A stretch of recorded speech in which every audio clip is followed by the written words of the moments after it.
Hombres y mujeres somos iguales ante la ley. A eso nos referimos cuando hablamos de la igualdad de género. Este principio constitucional significa que todas las personas, sin distinción alguna, tenemos los mismos derechos y obligaciones frente al Estado y a la sociedad. Hoy hablaremos de cómo se ejerce este derecho y quién puede brindarnos apoyo legal. Soy Verónica González, bienvenidos al Consejo de la Judicatura hoy. Comenzamos.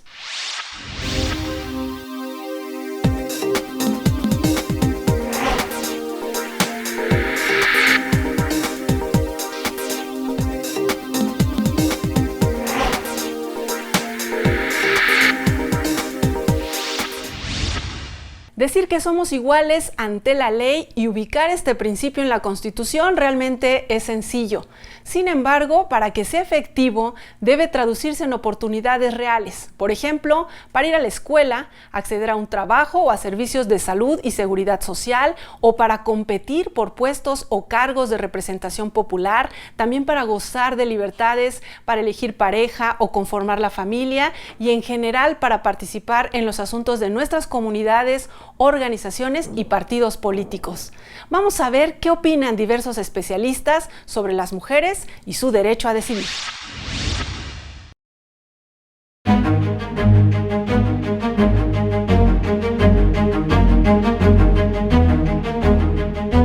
Hablar del derecho a decidir necesariamente nos remite a la necesidad de entender la dignidad de las personas. Tenemos las mismas capacidades para tomar esas decisiones y tenemos la misma autoridad moral para hacerlo.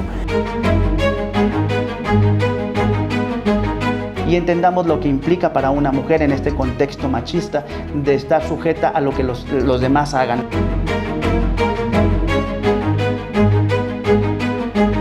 Una vez que nosotros sabemos que una persona es digna y que como tal es recipiendaria de múltiples derechos, uno de ellos precisamente es la libre determinación de las personas. Si queremos ser un Estado realmente democrático, pues todas las personas tendríamos derecho a decidir qué es mejor para nuestras vidas. Y en ese sentido una parte muy importante son los temas de reproducción. Insistir en el derecho que tenemos todas las mujeres a definir nuestro proyecto de vida, a decidir cuándo es el mejor momento para ser madres, si es que esa es la decisión, ¿no? El ser madres, porque también existe la posibilidad de no serlo. Que pues al final del día es una decisión pues muy privada y que tiene que ver con la vida íntima y privada de las mujeres. Las leyes están hechas por hombres y para hombres. Somos un país en donde todavía tenemos algunas tradiciones, algunas costumbres o formas de entender la vida que se encuentran muy ligadas con temas religiosos. Católicas por el derecho a decidir, como bien lo dice su nombre, cree en el derecho de las mujeres a decidir sobre su vida, sobre su sexualidad, sobre su reproducción. Y esto incluye la posibilidad de interrumpir un embarazo que no quisieron, que no buscaron y que no desean. Sin las presiones ajenas, sin las presiones de la sociedad, de determinados grupos, lamentablemente a veces de nuestra familia, de cómo tomar esas decisiones. Primero que habría que empezar a debatir abiertamente el aborto sin prejuicios y sin estigma. Dejar de criminalizar a las mujeres y darles servicios de atención a los que tienen derecho, que son servicios de salud, tomando en cuenta pues, su capacidad de decidir y su autonomía. Tuvimos aquí un asunto de una mujer que había sido obligada a esterilizarse de manera vinculatoria por las autoridades del Estado. Ella nunca manifestó su conformidad, ella siempre estuvo en desacuerdo con los procesos que le estaban llevando a cabo y finalmente el otro día cuando amaneció le habían llevado a cabo una intervención quirúrgica que le impedía en definitiva procrear más hijos.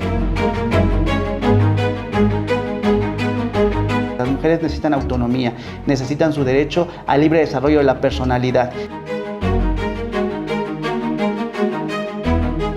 El control que se quiere tener siempre sobre el cuerpo de la mujer y en donde la sociedad cree que puede tomar una decisión respecto a las decisiones que la mujer puede tener. Viola los derechos a la salud, en algunos casos a la vida, a la privacidad, a la intimidad de las mujeres, al acceso a la justicia en algunos casos. ¿Qué nos toca hacer por otro lado a la gente que estamos del lado de la jurisdicción? Bueno, pues nos toca impulsar cada parte del Estado, cada parte de la sociedad. Tendría que estar comprometida con estos temas. Defender el derecho a decidir de las mujeres en el ámbito de la reproducción es defender sus derechos humanos y darles la posibilidad de tomar el control de su vida.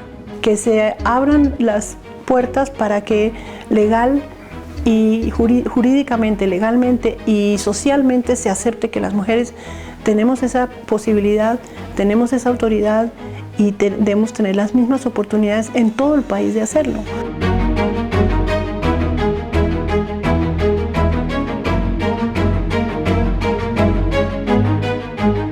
Simplemente se trata de tener ese acceso a los derechos de manera igualitaria.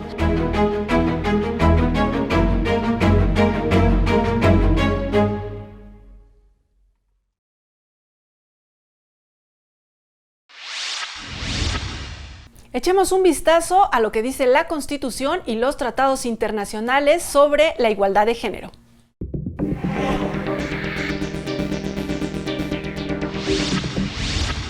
El varón y la mujer son iguales ante la ley, así lo establece la Constitución en su artículo 4.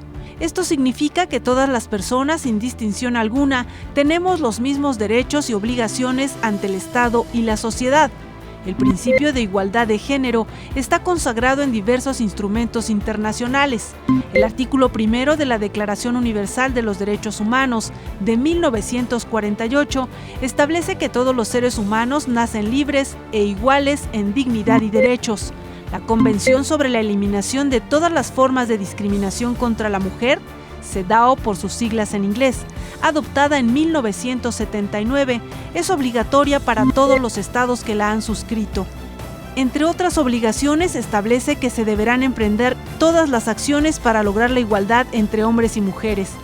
La igualdad de género parte del reconocimiento de que históricamente las mujeres han sido discriminadas por su edad, raza, pertenencia étnica, orientación sexual o nivel socioeconómico. Por ello, es necesario llevar a cabo acciones que eliminen dicha desigualdad. Cuando se presenta un asunto ante un juzgado o tribunal, los impartidores de justicia tienen la obligación de juzgar con perspectiva de género. Vamos a recordar el caso de una mujer que fue acusada de un delito electoral.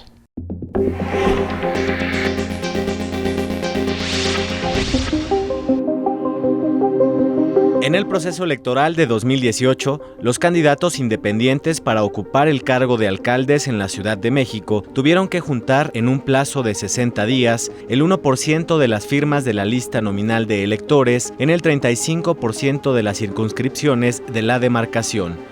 Por ejemplo, en Iztapalapa los aspirantes debieron juntar 13,995 firmas. Una empresa contrató a Silvia para realizar el trabajo de recolección de firmas para la alcaldía de Miguel Hidalgo. Nos dijo que íbamos a trabajar en encuestas de campo y para un independiente, que nos iban a proporcionar un móvil y ya ellos nos iban a hacer un correo a cada persona y nos iban a dar una clave, que esa clave era para todos en general.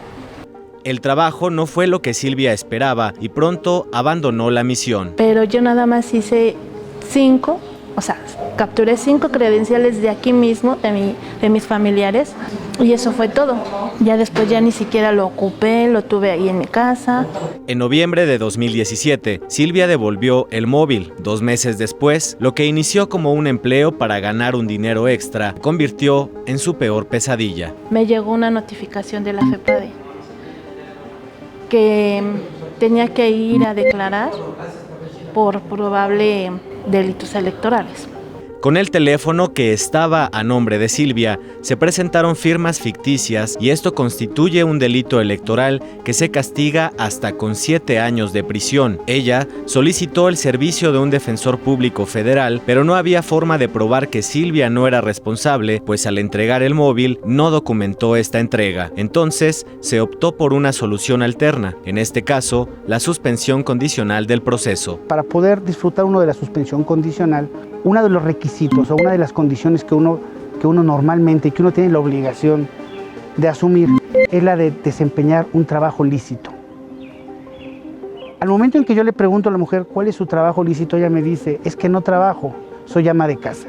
La defensa argumentó desde un enfoque con perspectiva de género que el ser ama de casa está reconocido como un trabajo. Yo considero que, o para mí al menos, el trabajo del hogar siempre ha sido un trabajo. En relación a esto, bueno, pues convencionalmente y en materia de jurisprudencia también de la Suprema Corte de Justicia de la Nación, poco a poco se ha ido avanzando en el sentido de que este tipo de trabajo sea visible y sea reconocido como tal. Con base en estos criterios, Silvia fue puesta en libertad y actualmente cumple las condiciones que estableció la jueza. Seguir en lo que mi trabajo como ama de casa, no cambiarme de domicilio de aquí durante 6 meses y el participar en programas del INE, ¿no? De la FEPADE, ¿no? Programas para no cometer ese tipo de delitos. Nosotros esperemos que dé cumplimiento a las condiciones que se le impusieron por el plazo de 6 meses y esto tiene un efecto de una sentencia absolutoria, es decir, ella va a quedar completamente sin ningún antecedente penal. Este asunto fue resuelto en un mes bajo las reglas del sistema penal acusatorio. En el sistema tradicional tal vez tardaría más de 1 año y Silvia tal vez estaría en prisión por un delito que no cometió. Consejo de la Judicatura hoy, Emanuel Saldaña. Vamos a hacer una pausa, no se vaya, es muy breve, estamos en el Consejo de la Judicatura hoy.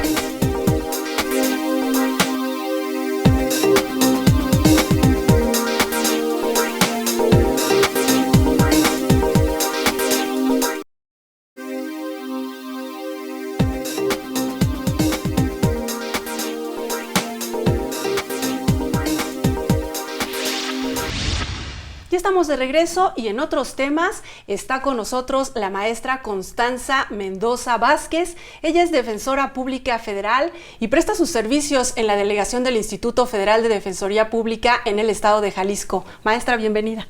Muchas gracias por la invitación. Pues sabemos que tuvo en sus manos un asunto que al final se resolvió con perspectiva de género. Antes de que hablemos precisamente de ese tema, cuéntenos los antecedentes. ¿Qué fue lo que sucedió? Sí, mira, se me notificó que había un asunto con 2 personas detenidas, un hombre y una mujer. Cuando acudí para hacer una entrevista previa y saber los antecedentes del caso por boca de las personas a las que iba a defender, me encuentro con una chica, 22 años, en estado de embarazo de 7 meses, con problemas estaba presentando algunas molestias, y eso generó que la chica fuera retirada del centro de justicia para ser llevada a un lugar, a un hospital, donde se le diera la atención médica necesaria. Eso me llevó a enfocarme entonces a entrevistar al señor que venía con ella y saber los antecedentes del caso. Venían a bordo de una pipa con una cantidad muy importante de hidrocarburos. Él venía conduciendo, ella venía como acompañante. Finalmente en la carretera son detenidos y de acuerdo a lo que decía el informe de la policía es que ambos habían manifestado que tenían conocimiento de la existencia del hidrocarburo. Hasta ese momento pues todo parecía que eran 2 personas que posiblemente estuvieran involucradas en el hecho, pero cuando entrevisté al señor, me dijo que ella pues no había tenido ninguna responsabilidad, no se había dado cuenta de lo que llevaba, era hidrocarburo. Cuando me dice eso, bueno, por sí solo no me arroja datos para saber si efectivamente ella hubiera podido estar excluida o no del evento. Y eso me llevó a indagar un poquito más. Me llamaba mucho la atención el hecho de que él tuviera aproximadamente 45 años, 47 años y ella 22. Desde ese momento para mí se encendieron los focos rojos porque me daba la impresión de que si sostenían una relación, algo pasaba con la chica. Cuando le pregunto si ella era dependiente económica de él, me contesta que sí. Y yendo un poquito más allá para indagar cómo era la relación entre ellos, le pregunté si ella era obediente con él. Para mí era una pregunta fundamental, saber cómo se comportaba con él. Y me dijo, sí, es una persona muy obediente, pues los focos rojos fueron más intensos, y eso me llevó, cuando ella estuvo de regreso, ya había sido atendida médicamente, cuando ella estuvo de regreso, me llevó a encaminar la entrevista por un rumbo diferente. Yo ya sabía... ¿A ellos los entrevista por separado? Sí, los entrevista por separado, y generalmente cuando van 2 personas eso se hace para saber qué es lo que está pasando y si no estamos en un conflicto. Cuando la entrevisté por separado, entonces mi entrevista ya fue por otro lado, porque yo ya sabía que ella iba en el camión y que todo estaba apuntando a que ella hubiera participado en el hecho. Le pregunté, ¿por qué con él? ¿Por qué con una persona de 45 años, tú con 22? Y me dice, es muy bueno conmigo. Él es como si fuera mi papá. Él me cuida, él me protege, él me sostiene económicamente. En toda la entrevista me empezó a dar datos que reforzaron aún más, y advertí que se trataba de una categoría sospechosa, que es precisamente las citadas por el artículo 1 constitucional, es decir, era una persona de la que teníamos que sospechar que estaba en un estado vulnerable. ¿Qué es lo que sucede después? Lo que sucede es que entonces me enfoco a entrevistar a su familia, entrevisté a su papá. De esta manera descubrimos que su papá se había separado del seno familiar cuando ella tenía 5 años, la más chica, y que su mamá de alguna manera le recriminaba el hecho de que se hubieran separado porque ya no querían tener más hijos. La culpaba constantemente, le tocó sufrir prácticamente la depresión de la separación de los padres a ella, y no entendía. Ella decía, yo no sabía por qué se fue mi papá, por qué mi mamá me decía que yo tenía la culpa de esa separación. Dice que a su mamá le duró bastante tiempo esa molestia y ese enojo, y que ella como una niña no sabía cómo comportarse. Pues finalmente en ese momento supe que yo tenía que dejar la defensa del señor, porque ya encontré un conflicto muy importante entre ellos y yo tenía que tener la libertad. ¿Cómo se realiza esto? Porque tampoco pueden dejar sin defensa al señor. Claro, por supuesto. De manera inmediata preparé un informe, se lo dije al señor delegado, le dije que había un conflicto importante entre ellos y que era necesario que se designara un abogado. Inmediatamente se hizo la designación, se aprobó la excusa, dice efectivamente, aquí hay un conflicto. Me dijo, deja el asunto, y se designó un abogado de manera inmediata para el señor. Él no quedó en estado de indefensión en ningún momento. De esta manera se siente entonces la libertad de enfocarnos al 100% a tocar el asunto de la chica para aportar datos, obtener datos que nos llevaran a defenderla con perspectiva de género. ¿Usted le dice a ella, yo te voy a defender? ¿O cómo aborda el abogado, el defensor público federal, una situación como esta para pues ir convenciendo a esta persona o irla haciendo consciente de la situación en la que ella está?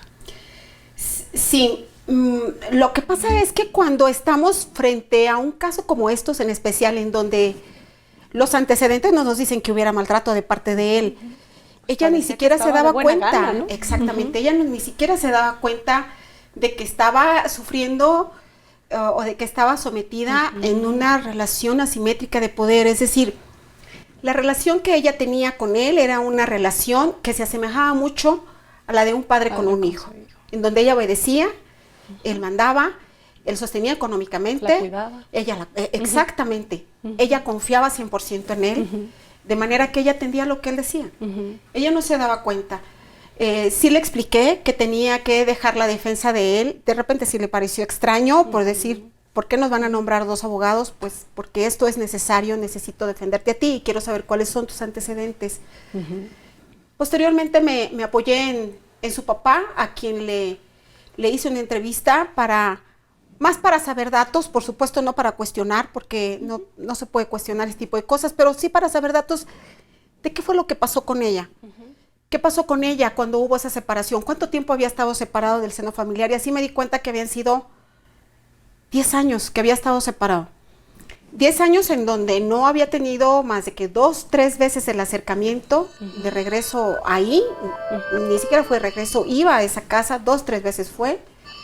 La niña lo procuraba y finalmente alguna ocasión me dijo ella, fui a buscarlo, trabajaba de taxista, fui a buscarlo donde yo sabía que él estaba trabajando y lo que yo encontré fue indiferencia.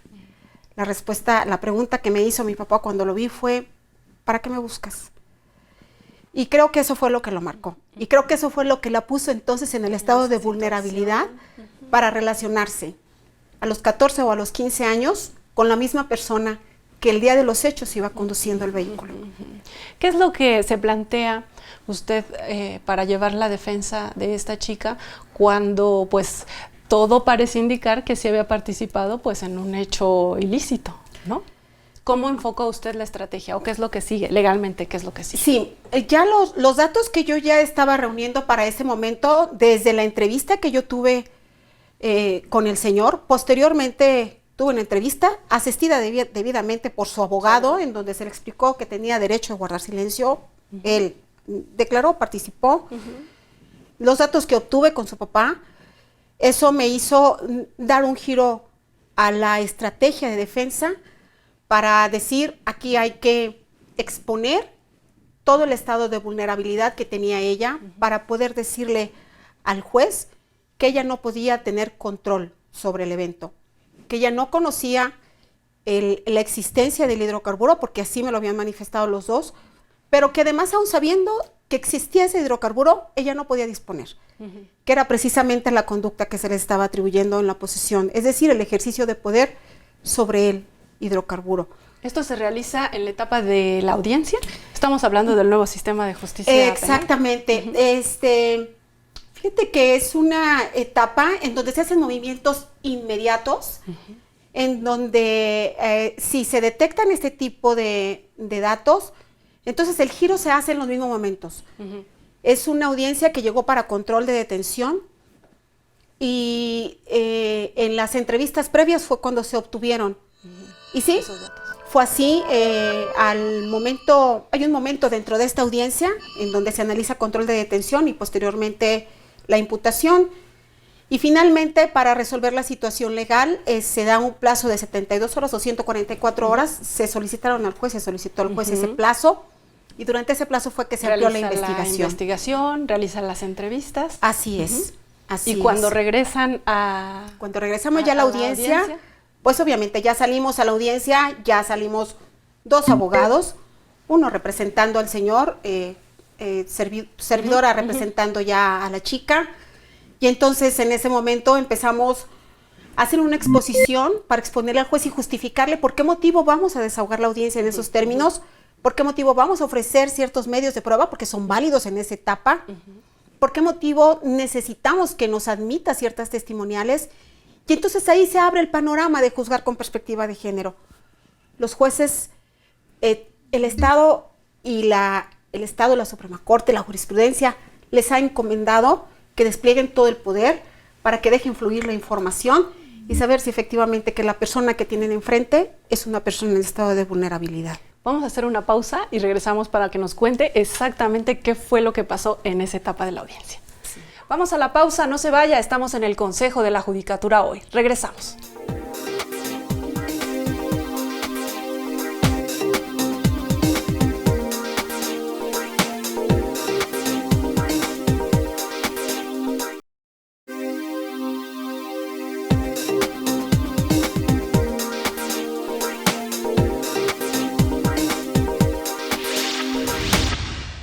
Seguimos conversando con la maestra Constanza Mendoza acerca de este tema que se resuelve con perspectiva de género. Ya nos comentaba, bueno, en un primer momento usted detecta que esta chica está en un estado vulnerable y llegan a la audiencia, les dieron tiempo para que ampliaran esta investigación y llegan a la audiencia y ¿qué pruebas presenta usted ante el juez? Sí, me parece muy importante explicar un momento previo a esta audiencia, es decir, a retomar la audiencia, porque no son dos audiencias distintas, es la misma audiencia, está suspendida por el plazo, pero el momento previo, es decir, esas 4 o 5 días, la investigación intensa que se hace, para poder aterrizar y para poder obtener los datos, para poder hacer el estudio, para poder obtener las herramientas jurídicas como en este caso el protocolo para juzgar con perspectiva de género, o para analizar la Convención Interamericana para prevenir, sancionar y erradicar todo tipo de maltrato en contra de las mujeres, o de hecho criterios jurisprudenciales como es criterios que ha sacado la Suprema Corte de Justicia, en donde se establece para el legislador y también para los jueces la forma en que deben de conducirse para poder analizar los asuntos que se les manejan con perspectiva de género. Cuando nos reincorporamos a la audiencia, se hicieron el ofrecimiento de los medios de prueba. Por supuesto que su papá era un testigo muy importante, en donde después de la entrevista se le hizo saber la necesidad de que expusiera. Lamentablemente, ¿cuál fue su respuesta? Se mostró interesado porque para entonces ya se había reunido con la familia.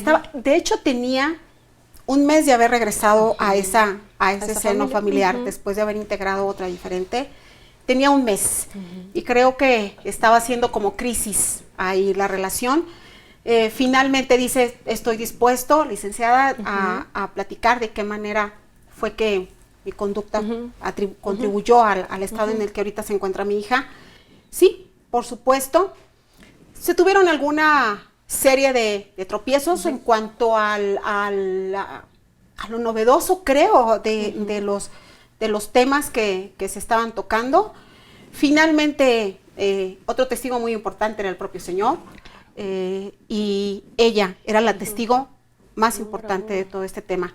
¿Cómo se desarrolló? Explíquenos un poco, ¿no? Sabemos que ahora ya la gente puede asistir a estas audiencias, sí, pero en este caso me gustaría que nos describiera cómo se realiza esa audiencia, cómo los testigos van ofreciendo estos testimonios. Sí, estas audiencias efectivamente son públicas y eso yo creo que es lo más importante, ¿verdad? La sociedad se encuentra debidamente enterada de los temas que se desarrollan. En el caso en particular, cuando hicimos el ofrecimiento de pruebas y nos entramos al debate con la institución del Ministerio Público para saber y justificar por qué motivo era necesario que se desahogaran esos testimonios, finalmente empezó el señor a emitir a manera de interrogatorio por parte de la defensa, y ahí teníamos un conflicto muy importante porque se cuestionó mucho si él tenía el derecho de guardar silencio y yo decía, sí, pero mi defendida tiene derecho a la adecuada defensa, y creo que en cuanto a ese tema sí teníamos que ponderar qué tanto podía afectarle o a ella o a él, y finalmente mediante un interrogatorio logramos sacar la información que era necesaria para nosotros. Finalmente ingresa la chica, expone su testimonio, para esto los dos debidamente separados, ¿verdad? Claro. Para que no se vaya a contaminar un testimonio con el otro. Y ella expone toda su versión y bueno, finalmente el señor por algún motivo no fue permitido que se desahogara su testimonio, pero finalmente creo que teníamos los elementos y las herramientas suficientes para advertir que se trataba de una chica que iba en un camión, que había un líquido ilícito, no un líquido ilícito, no, sino un líquido de procedencia ilícita, pero que finalmente ella no podía tener el control sobre ese evento, no podía disponer, es decir, ella no era una participante dentro de ese evento. ¿Qué dijo el Ministerio Público? El Ministerio Público se opuso un poco a que fluyera la información con el tema de perspectiva de género, finalmente con argumentos sólidos, porque estábamos hablando de un protocolo, porque estábamos hablando de criterios jurisprudenciales, pero además estábamos hablando de los precedentes que México ha tenido que adoptar a raíz de un caso, el caso del campo algodonero, que marcó una pauta muy importante en el sistema para juzgar con perspectiva de género.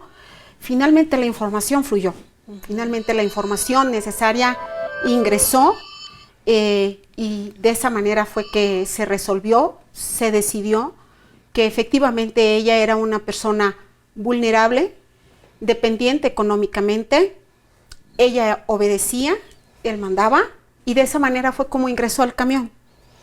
En el caso de que no se hubiera resuelto este asunto así, ¿cuál era la sanción para ella? ¿Qué hubiera pasado? 12 años de prisión.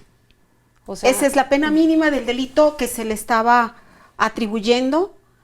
La pena mínima son 12 años. Es decir, esta chica que, como usted pudo observar, estaba en una situación de vulnerabilidad, pudo haber ido a prisión. 12 años solo por haber sido la acompañante o haber estado sujeta, ¿no?, a este hombre.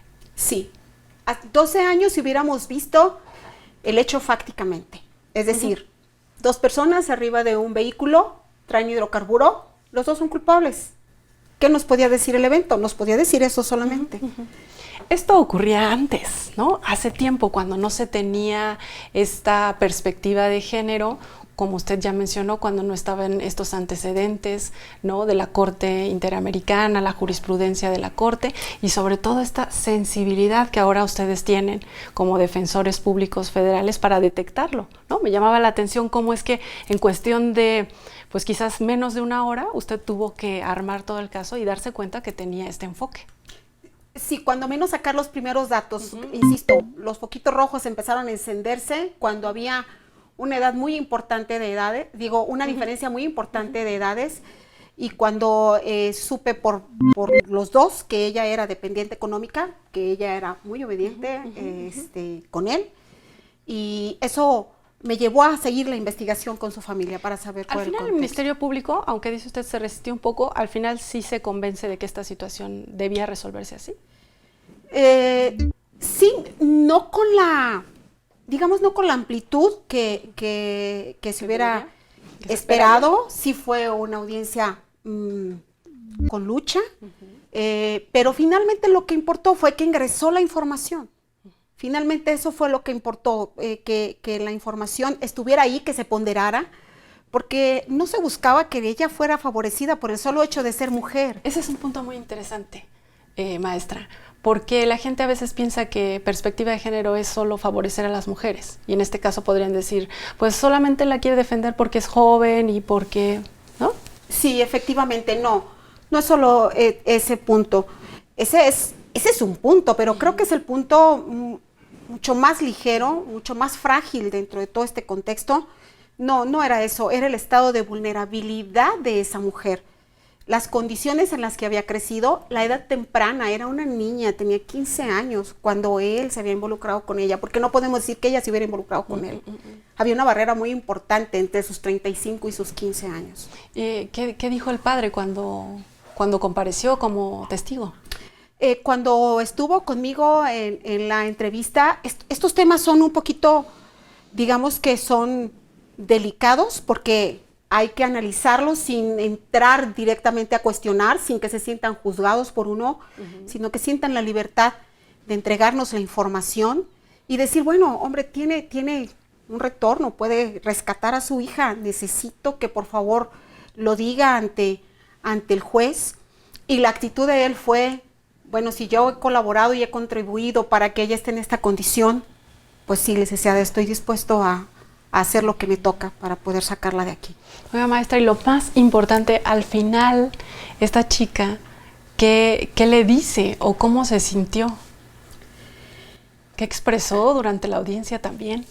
Durante la audiencia, después de que ya le había explicado el peligro en el que se encontraba de permanecer, cuando menos durante la investigación del caso, muy probablemente en prisión preventiva, y cómo era que necesitaba yo la información, ella finalmente dijo, está bien, licenciada, estoy dispuesta también a dárselo, pero yo no quiero perjudicarlo a él, yo quiero que también él salga. Me decía que también quería que saliera, a ese nivel estaba digamos, de que no era consciente de que de alguna manera él había tenido, digamos, había incidido en que ella estuviera en ese lugar, porque pues sí le dio la indicación, ven, llegas a este lugar, te subes, ven conmigo, acompáñame, sí había incidido en eso. Y al final, ¿qué es lo que resuelve el juez, ¿no? Y cómo se termina el asunto, ¿qué es lo que sigue después para ella? Sí, en este caso sí hubo una auto de vinculación a proceso. Sí hubo una auto de vinculación a proceso. De manera inmediata se interpuso el recurso de apelación, porque claro que teníamos que seguir luchando, no podíamos parar ahí, como no era posible. se fue a un tribunal unitario y el tribunal unitario calificó como sustancialmente fundados los agravios de la defensa y dio el asunto por terminado, revocando la vinculación a proceso. Es decir, en otras palabras, para quienes no son especialistas, sí. ¿qué es lo que ocurre? El juez dice, para mí sí hay suficientes datos para que esta persona sea vinculada a proceso, se investigue el asunto como que haya cometido ese ilícito. Lo que pasa es que aquí hay una línea muy delgada porque en este sistema el estándar, digamos de alguna manera, un estándar de justificación para el auto de vinculación a proceso es muy bajo. Es muy bajo. Se formaliza apenas una investigación y basta con que el hecho delictivo tenga apariencia de delito y parezca que la persona imputada puede ser responsable. Y era eso precisamente lo que teníamos en ese momento. Había un hecho porque había hidrocarburo y por otra parte había una persona de esa edad, 22 años, arriba de un vehículo. Y parecía que tuviera lógica el hecho de que la vincularan a proceso. Sin embargo, no, de ninguna manera se compartía por parte de la defensa pública. Y cuando se promueve esta apelación, ¿usted lleva esos mismos, digamos, argumentos? Sí. De la perspectiva de género y de que se trataba de una persona de un grupo vulnerable. Ese fue el único, ese fue el único tema que se tocó. Perspectiva de género, vulnerabilidad de ella no podía haber cometido el delito. Y así en ese contexto fue que se formularon los agravios. ¿Y el tribunal unitario qué es lo que responde? Digo, confirma sus argumentos, pero ¿qué dice? Hace un análisis muchísimo más profundo de la perspectiva de género, cita herramientas, instrumentos internacionales y hace un énfasis muy importante en el protocolo para juzgar con perspectiva de género, en los criterios que ha sacado la Suprema Corte de Justicia que prácticamente guían a los juzgadores para poder analizar esos temas y para poder ser receptores de la información que pudiera llevarnos a eso para justificar por qué sí y por qué no. No se trata de tolerar conductas delictivas, pero también se trata de ser justos, ¿verdad? Entonces hizo un tema mucho más profundo y dijo, aquí no hay vinculación a proceso, se revocó y ella quedó liberada y el asunto cerrado. Ay, pues muy bien. Nos da gusto conocer este tipo de asuntos, sobre todo, como lo mencionaba, ¿qué hubiera pasado en el caso de que una defensora pública como usted no hubiera asumido, ¿no?, su papel con responsabilidad de esta defensa adecuada que implica no nada más ver superficialmente, sino ir a fondo, en este caso, para enfocarlo con la perspectiva de género? Maestra, pues muchísimas gracias por haber compartido este asunto. Al contrario, gracias a ustedes por dejarnos compartir con toda la teleaudiencia, porque considero, al margen de que hubiera sido yo o alguno de mis compañeros, era importante. Bien, pues muchísimas gracias. Al contrario. Usted no se vaya, todavía tenemos más en el Consejo de la Judicatura hoy. Regresamos.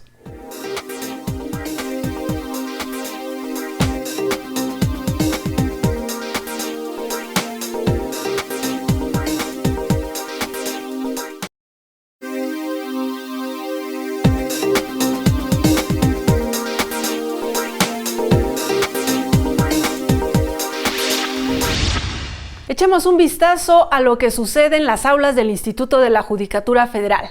Magali Telles nos informa.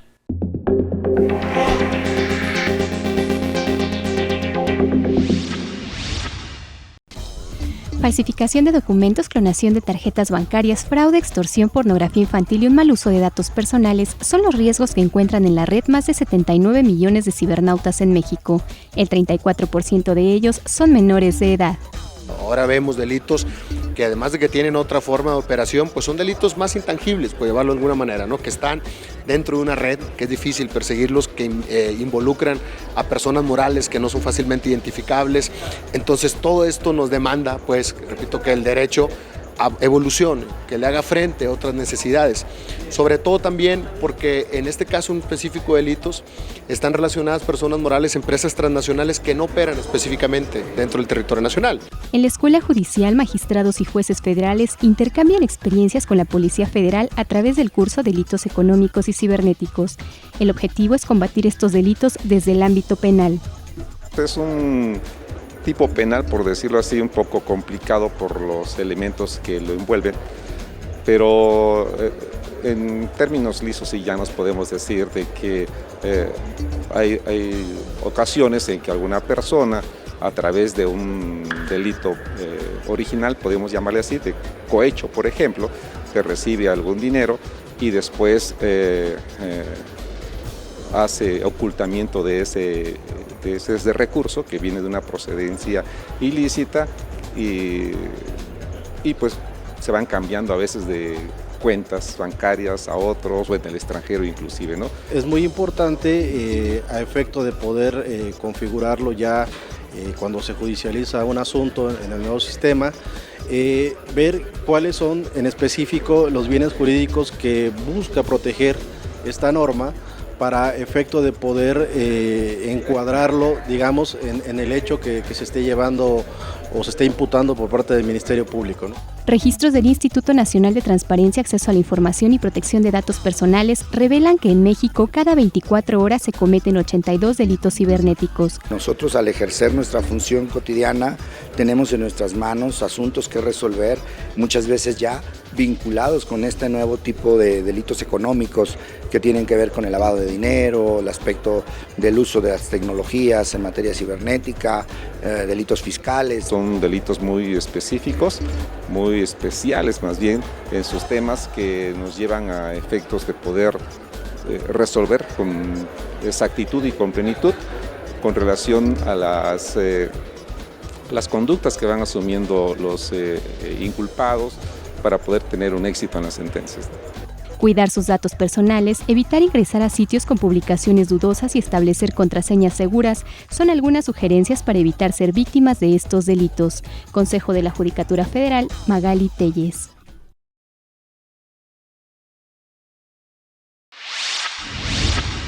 Además de dictar sentencias, algunos magistrados y jueces federales se dan tiempo para escribir libros que se convierten en herramientas para los operadores del sistema jurídico.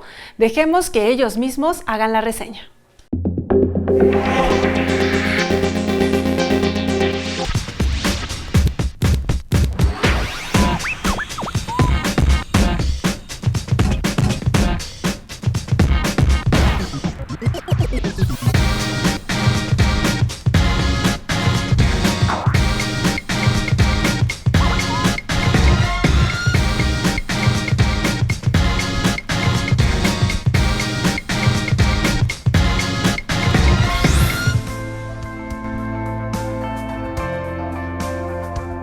La opinión de los jueces es una obra colectiva realizada por diversos integrantes del Poder Judicial de la Federación. Un grupo de magistrados y jueces nos reunimos para realizar una serie de pronunciamientos que difícilmente podemos plantear en las resoluciones que se dictan día con día. Por eso se decidió elaborar esta obra en la que periódicamente vamos planteando algunos temas de interés, como en este caso el tema de la igualdad. En la obra que yo participo en este documento, hablo sobre el tema de la igualdad en el derecho del trabajo. El derecho del trabajo difícilmente puede entenderse como una materia en donde prive por definición la equidad procesal. Sin embargo, esto tiene su justificación. Los antecedentes de la materia, sus orígenes, sus justificaciones, tratan de regular una relación que de suyo es inequitativa, la existente entre los trabajadores y los patrones. Los patrones, como propietarios de la fuente de empleo, del capital, tienen una posición privilegiada en esta relación jurídica. Por eso, para resolverse, no pueden establecerse las mismas cargas probatorias, los mismos derechos ni las mismas interpretaciones, pues esto necesariamente produciría un resultado inequitativo. El documento habla de ciertas particularidades, de compromisos internacionales asumidos por el Estado mexicano que justifican este tratamiento diferenciado. Por esa razón, se trata de establecer que los artículos expresamente mencionados en los documentos, que evidentemente contrarían sistemas jurídicos convencionales, tienen su justificación en la materia compleja del derecho del trabajo. Esto nos lleva a considerar que sin esos sistemas o sin esas herramientas, el resultado no sería equitativo, sino sería desventajoso para la parte que se encuentra en desventaja, en particular el trabajador. Sin embargo, también debemos establecer la mesura en la decisión, pues la parte privilegiada, que es la parte patronal, también tiene derecho a un resultado equitativo de la controversia. Entonces no deben descontextualizarse los resultados de los artículos que tutelan el derecho del trabajo como una norma compensatoria para los derechos del trabajador y deben de entenderse en su justa dimensión para buscar que el resultado sea el adecuado. Esto no solamente tiene una repercusión en la Ley Federal del Trabajo, sino incluso en nuestro juicio de amparo. El juicio de amparo contempla la figura de la suplencia de la deficiencia de la queja para poder establecer cómo el juicio de control constitucional debe resolverse en esta materia.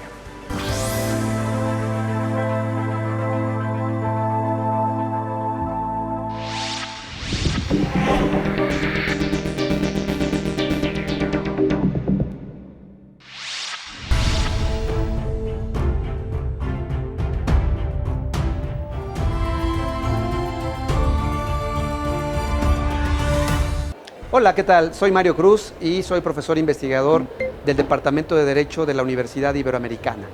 El día de hoy quiero hablar con ustedes sobre uno de los temas más importantes que hay en la agenda mexicana, que es el tema del acceso a la justicia efectiva y que lo encontramos en nuestra Constitución mexicana y que me parece es de los grandes temas que en los últimos años se ha discutido de manera muy contundente.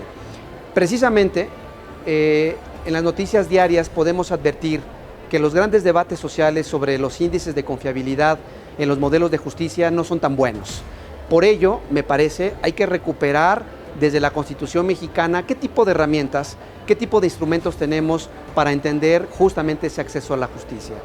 Querría comentarles que en nuestra Constitución mexicana tenemos una disposición constitucional que es muy importante, que es el artículo 17. El artículo 17 establece una gran cantidad de principios vinculados al acceso a la justicia efectivo, pero yo me querría limitar a un tema que me parece crucial, que son los mecanismos alternativos de solución de controversias, los también llamados MASC, y que me parece hoy día son una muy buena estrategia para enfrentar todos los debates de justicia que tenemos en nuestro país. ¿Qué quiero decir con estos mecanismos alternativos de solución de controversias? Que realmente son de reciente cuño. En la reforma constitucional de 2008 en materia penal, encontramos justamente esta figura de los MASC que se pretenden establecer como alternativas para los ciudadanos y ciudadanas para poder tener herramientas ágiles de justicia y particularmente para no, digámoslo de manera coloquial, para no llegar ante los jueces y no llegar de esta manera a un ámbito punitivo de la justicia. Reitero, los mecanismos alternativos de solución de controversias, particularmente la conciliación, la mediación y la justicia restaurativa, son herramientas muy poderosas que vemos desde la Constitución y que gradualmente en los últimos años se han desarrollado ya de manera más particular. Quiero referirme particularmente a la Ley Nacional de Mecanismos de Solución de Controversias en Materia Penal, que fue emitido a finales de 2014 y que me parece establece un horizonte muy amplio para poder tener herramientas muy concretas sobre herramientas de justicia alternativa que yo creo nos ayudarán a todos los mexicanos y a mexicanas a contar con nuevas herramientas y de esta manera encontrar uno de los objetivos que tienen estos mecanismos que me parece crucial, que es la paz social. Muchas gracias.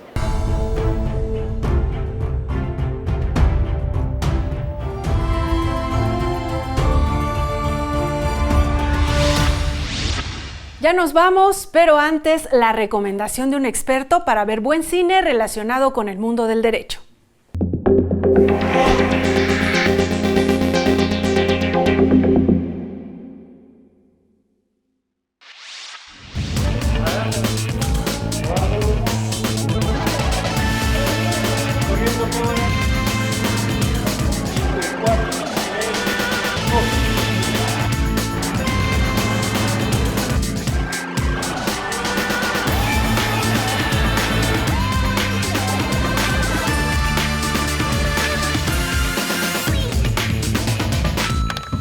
Hola, ¿qué tal? Soy Hugo Villa y soy director de la Filmoteca de la UNAM. Hoy les quiero hablar de Presunto Culpable, un documental de por ahí del 2011, si mal no recuerdo, dirigido por Roberto Hernández, producido por Laida Negrete. Es un documental que tiene un origen poco común. Unos estudiantes del doctorado de Derecho estaban ofreciendo su trabajo como voluntarios, como defensores voluntarios de un preso, y para que este trabajo quedara documentado como parte de su tesis, empezaron a filmar las audiencias a las que acudían en patrocinio de su cliente. Un preso por el delito de homicidio, indiciado unos 8 años antes, a quien se le había dictado una sentencia condenatoria. Esa sentencia se había ratificado y que ellos estaban tratando mediante un recurso de revisión reponer el proceso de manera que las pruebas que habían sido malamente valoradas en contra de su cliente fueran de nuevo valoradas y lograr la libertad del presunto culpable. Cuando empezaron a hacer el documental encontraron una cantidad enorme de resistencia de los propios órganos judiciales que les permitieron con una serie de condiciones muy restrictivas el hacer sus grabaciones, siempre que cumplieran un montón de requisitos, ignorando, por supuesto, uno de los principios fundamentales de la audiencia judicial, que es la publicidad del proceso. Interpretaban de algún modo una buena parte del estamento judicial que la publicidad del proceso se refería exclusivamente al cumplimiento de las formalidades del proceso al que está obligado el juzgador y no a que el proceso pudiera ser hecho público mediante grabaciones tanto de sonido como de imagen. Ellos insistieron, finalmente a través de su defensa lograron no solamente que las pruebas se revaloraran y que su cliente en un nuevo proceso fuera puesto en libertad, sino que de algún modo llevaron al centro de la discusión lo que pasa dentro de los tribunales y cómo pasa dentro de los tribunales. El documental es muy interesante porque además nos enseña una serie de, por decirlo de algún modo amable, de taras con las que opera el sistema judicial mexicano, en especial alrededor de los procesos penales. Se utilizan como medios de prueba los informes, por ejemplo, de la policía judicial, del policía judicial que detiene. Esos informes, si bien no son equiparados a la confesión, el juez en uno de los procesos los toma como si fueran una confesión, a pesar de que es el informe de tercerías, ¿no? de lo que oyó el judicial que le dijo el presunto detenido, y entonces va enseñándonos pues estas dobleces que tiene la materia penal y cómo de repente mientras más pobre se es, mientras menos acceso se tiene a medios de defensa más complejos y con más cuidado, pues más probabilidad tiene uno de terminar en la cárcel. Es un documental muy interesante. Yo siempre he sostenido que es un documental que se tendría que seguir filmando. Esto es, los tribunales debieran tener cámaras ya permanentemente, de manera que todos pudiéramos consultar lo que está pasando en nuestros tribunales. Les recomiendo mucho que vean esta película y que la disfruten.